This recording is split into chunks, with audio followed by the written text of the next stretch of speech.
Thank you all so much for being here for the dedication this morning.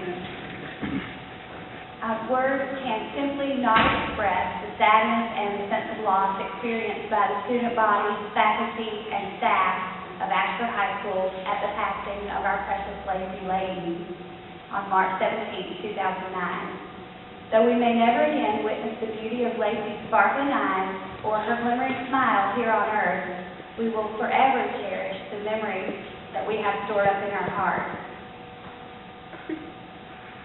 It was and continues to be with selfish sorrow that we mourn her death, yet we are all aware that our loss is clearly heaven's gain. Lacy's classmates and other members of the Ashford community share the emptiness left by Lacy's parting.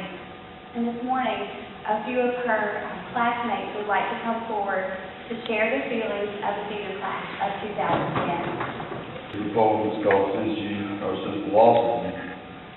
Since the loss of you, I've learned to live for each day and take it as a blessing, knowing it may not always be this way. Since the loss of you, I've learned that when everything goes wrong, never give up on what's right. But because it can take only, or because it can make only you strong. Since the loss of you, I've learned that even when you're in a lot of pain, you've got to hold yourself together so you won't feel like you're going insane. And since the loss of you, I've learned how to hold the tears when I want to cry because all I have is you and just want to ask God why. But mostly since the loss of you, I've learned life can be taken in the blink of an eye. And only heaven really knows then that a person will have to say goodbye. I'm going to read this for Allison.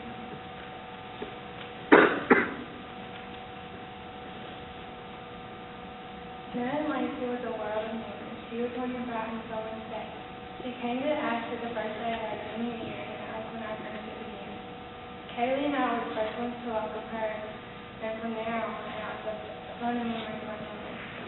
Lacy was one to value her close friends. When it came to family, her mother was the most important, and let's not forget about her dog, Matt. Sleepovers became a big part of me, Kaylee, Emily, Stokes, and Lacy. It was nights at 10 in the morning. It seemed like a tall order. Many times we would ride around daily looking for something to do, but we almost always found ourselves watching people get arrested. Taco Bell and McDonald's is where you would most likely find all of us. Going to McDonald's at 3 o'clock in the morning was the best. Lacy was full of humor. Me and Lacy went all the way to Alton to work to bring her a cricket that Lacy took from PetSmart. We named it Fred.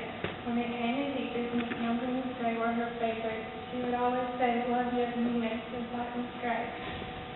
Her class and this period lunch is what we look forward to every day.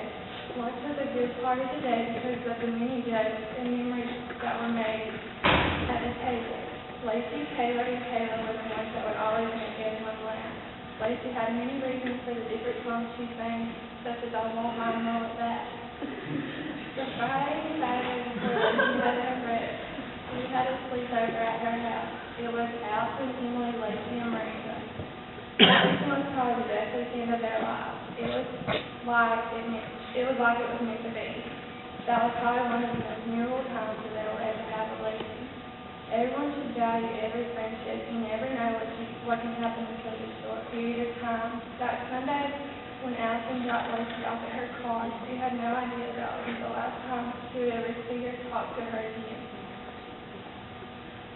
Lacy knew us very much. She was loved by many people and touched many hearts. We will always remember all the great memories we had with Lacy. Taylor wanted me to read this for her.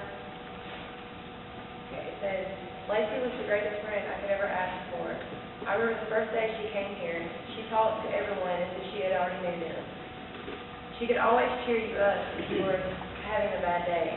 Lacy had a smile on her face all the time. We had our ups and downs as friends, but she would always be there for me no matter what. I remember how every Monday as I walked to my second period class in the CTC, she would stop me before I went in, and we would tell each other about the whole weekend. And at lunch, we would always get in trouble for laughing and singing too loud. She was a very fun person to be around. There was never a dull moment. Lacy inspired many people. She always succeeded in whatever she put her mind to. She is greatly missed by many people, and we will remember her forever.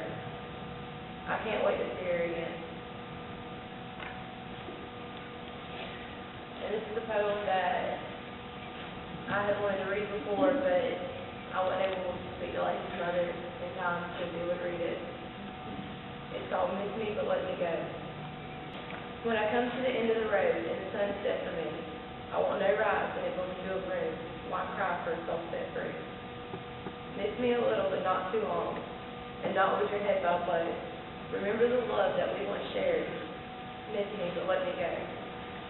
For this journey that we all must take and each must go along, it's all part of God's perfect plan, a step on the road to home. When you are lonely and sick at heart, go to the friends and family we know, and bury your sorrows in doing good deeds. Miss me, so let me go. And I would like to close this poem with a Bible verse that many of you already know. I can do all things through Christ who strengthens me. We've heard it many times, and many of us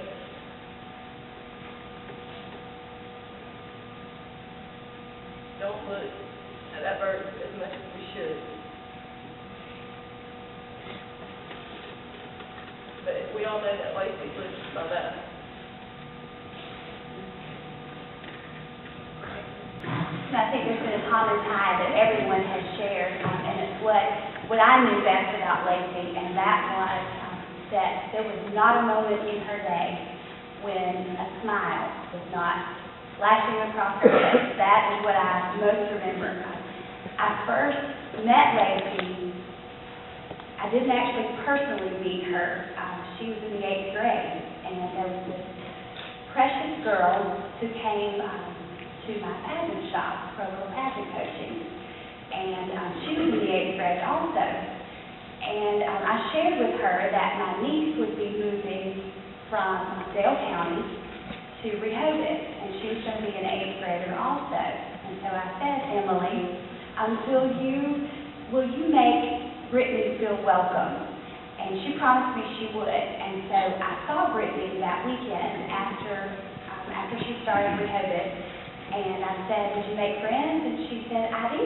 And I said, well, tell me who they are. And she said, I have 2 of the best friends. They'll be the best friends forever. I said, okay, who are they? And she said, Emily. And she said, and this girl, Lacy, she smiles all the time, and she just makes me feel so warm. She makes me feel so welcome there. And that's what I know about Lacy Layton. I also know that Lacy Layton developed a passion that we didn't know about. We didn't know she loved cars. But that came about as she came to Ashford.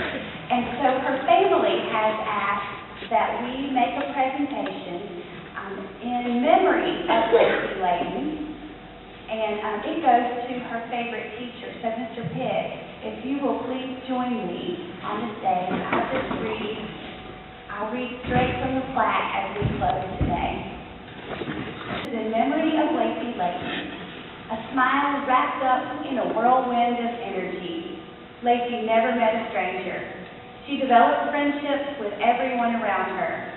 Even though her time at Ashford High School was limited, Lacy made it her home. She talked and laughed almost incessantly. Her loving spirit was contagious to all she touched. Despite the tragic ending to Lacy's precious life, she will forever be remembered in the hearts of those who knew and loved her. And this is in appreciation to Mr. Pich for the tremendous impact he has on the lives of the students that he instructs.